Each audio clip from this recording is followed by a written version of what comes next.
21-year-old Sean Rolpagaria was identified by police in a video that went viral, harassing a mentally challenged young woman at the PNG University of Technology campus between 7:30 p.m. and 8:30 p.m. on August 9th. The 21-year-old first-year student was charged with one count of sexual touching.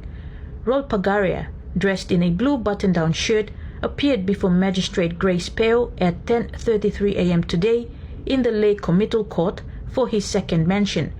Police prosecution, First Constable Maureen Pohey, submitted that since Rolpagaria does not have a permanent residence in Lay, he is a flight risk. However, prosecution submitted that the following bail conditions should be considered by the court if the court wishes to grant bail: 5,000 kina bail to be imposed due to the seriousness of the offense, the defendant to only reside at the PNG University of Technology campus, the defendant to report to the officer in charge of prosecution every fortnight Tuesday between 8 a.m. to 4 p.m. Furthermore, prosecution said while the guarantor, Ruben Kalate, is a reputable man as per his profession at the PNG University of Technology, he is related to the defendant's father. Therefore, prosecution submitted to the court to have two guarantors who are neutral persons and not related by blood or marriage to the defendant. Defense counsel Kibas Kendip of Gamuga Lawyers responded that the defendant is a first-time offender, and in terms of guarantors, the two persons of high standing in the community are Lay's Deputy Lord Mayor, Jacob Maragao, and one Damien Sagapuna.